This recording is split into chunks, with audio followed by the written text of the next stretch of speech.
Hi, everybody. I'm Steve Towns, Deputy Chief Content Officer for Government Technology. Welcome to our Q&A with KPMG's Lorna Stark. Lorna is KPMG's national leader for government, so she has broad experience in providing audit and advisory services to many of the company's most prominent state and local government clients. Lorna, thanks for joining us today. It's great to talk with you again. Thanks for having me again, Steve. It's been not quite a year since we last talked, but we did talk at the early stages of COVID, and so it's nice to be back, with you virtually and hopefully someday soon in person. Yeah, it same here. I mean, this really seems like the ideal time to start talking about what modern government should look like and how it'll work for both public sector workforces and the residents and constituents it serves. Over the past year, I mean, we've seen big changes across all of those things, and as we move toward recovery and reopening, normal's going to be something different than it used to be. So now seems like the time to talk about what modern government means as we move forward. And I know KPMG has defined modern government as connected, powered, and trusted. I thought we could start at a high level talking about what that means, and then we could dig further into kind of each of those components separately. Sure. And, it seems like the pandemic has really driven and accelerated the needs for government to modernize. And I know we've talked about this before as well. Even before COVID-19 and the pandemic, we saw governments beginning to modernize in very small ways, taking measured risk and measured changes. Just think about how long it took for governments to get onto the cloud bandwagon.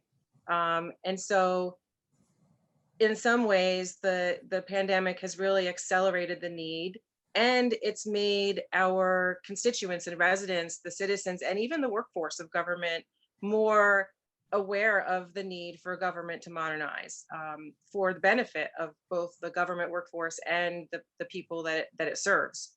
Mhm. So the reason that we talk about connected, powered, and trusted has actually evolved quite a bit. Maybe that's a little too strong to say that it's evolved quite a bit, but it has evolved to some extent.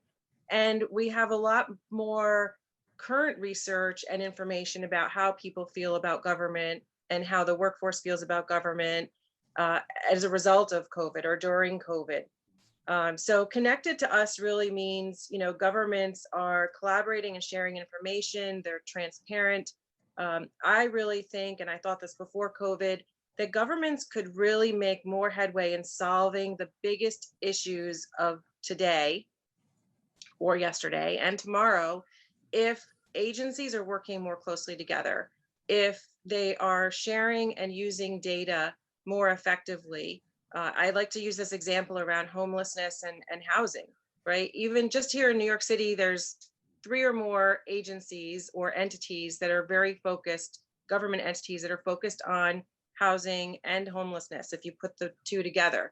And if they all work together, shared their data, shared their technology platforms, serving the same set of constituents and residents, then couldn't we make more progress? So that's what connected is all about for us, Yeah, or one of the biggest things for me. And that right. idea of sharing the data, being able to share data across agencies, across levels of government, across, with, using publicly available data and government's data, to me, that's why trust is so important. Trust is so important so that, as citizens or residents, I feel comfortable sharing my data with government, sharing my data electronically with government. But also, we know agencies of the same government sometimes don't like to share their data with each other. And sometimes for good reason, right? There may be some laws and regulations that prohibit sharing of data in certain ways or higher levels of security. All those things are important. And that's what trust means. So Maybe, just let me just talk about powered for a second too. yeah, yeah. Powered to me means using technology in the right way to get you to where you want to go faster, right? So it's speed speed to, adding value, speed Mhm. to improving services to citizens, being able to, and as COVID showed us, we have to be able to do pretty much everything online, right? Or virtually. So, how does government accommodate that when it's been, you know, really, pulling up the rear, if you will, with online services and truly, virtual services? Right. Um, Maybe let's dig a little further into that connected aspect. I mean, you've got some new research that you referred to that really shows, many citizens don't feel like a valued customer when they interact with government, and maybe at the same time, um, that same research shows that the pandemic has made public officials much more aware of the importance of modern technology. Talk about some of those findings and maybe what they mean as government modernizes and as we move forward. Yeah, sure. And, you know, COVID itself has driven governments to be more mindful of that. Just think about test and trace and vaccine management and scheduling and, making sure, all of that runs smoothly. That's just like today's version of how governments already are modernizing. They couldn't do it without those modern aspects and new solutions. But yeah, we surveyed citizens, we surveyed government officials, we even surveyed our own teams that work in government to get so many different perspectives.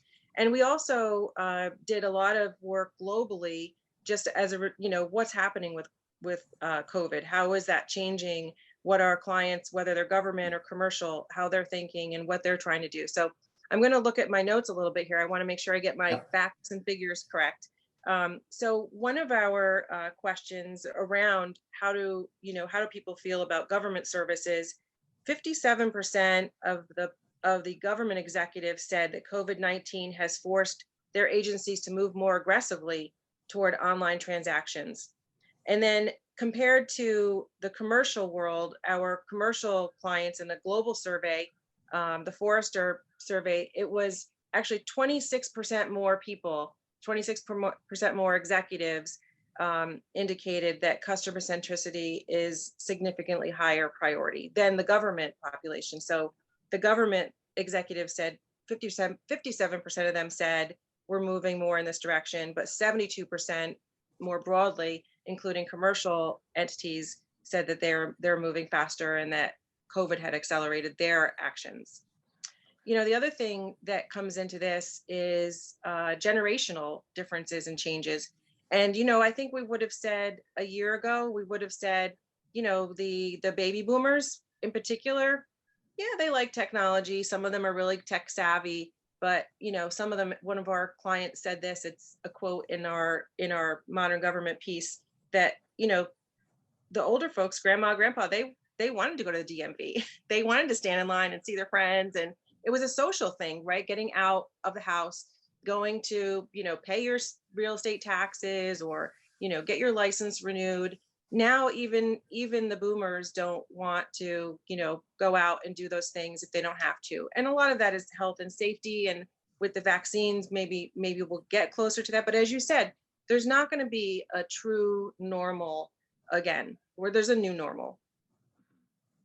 Yeah. And, actually, some of those folks might have tried those digital services for the first time and found out, hey, this is convenient. I like it, kind of no matter who you are. Lorna, can you talk a little bit more about the business case for modernization? I think you touched already a little bit on the potential for, performance gains and making programs work better. But talk a little bit more about the potential for both cost savings, efficiency gains, and ultimately better outcomes from using new technology. Sure. And the more efficient we are with using technology, it makes the job of the government employee a lot faster and easier. And I would even go so far as to, modernizing technology and how public services are delivered also helps governments to attract the next generation of the public workforce.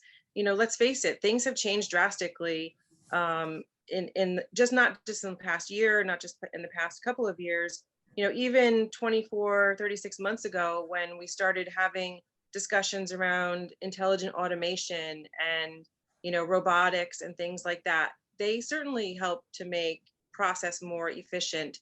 And I think the debate has moved from, oh, but aren't you just saying replacing people with technology? And, I think we've won that debate, that no, it's not replacing people, it's making people's jobs easier to do, and maybe even making it more fun to do their jobs. Mhm. That, I mean, I'll skip over to that because you kind of referred to this. You do have some research that kind of uncovered those concerns among government officials about the impact of old systems on their ability to attract a new generation of workers. Talk a little bit about what you found there and what it means to agencies going forward. Yeah, I think for some time it's been difficult for governments to attract technology professionals. We see changes in those positions quite frequently. But it's important for governments to be attracting those, newest skills that are out there. And let's face it, those skills, the technology is changing so rapidly, and so it is important to have those skills in-house. Hmm. Not everything maybe, but you want to have some of it in-house. That's the most efficient, cost-effective way for governments to have those skills. Our research said actually that state agencies' IT systems have had a negative impact on attracting and hiring new talent. 72% of the senior executives said that it has actually hindered their ability significantly in recruiting. And so that kind of goes to my theory of, hey, if you build it, they will come kind of thing, right? All right. These, younger generation, they don't want to go to work in a place that's completely different than everything else they've experienced now in their lives. Even our teenagers, even, the 2020 college graduates, they were like probably using iPhones and iPads, when they were toddlers or shortly thereafter. So they, going from that to, the green screen, or, the things that we think of when we think about, government systems today, that's, they don't want to have that in their work environment when they don't even have it in their personal environment. Yeah. Yeah.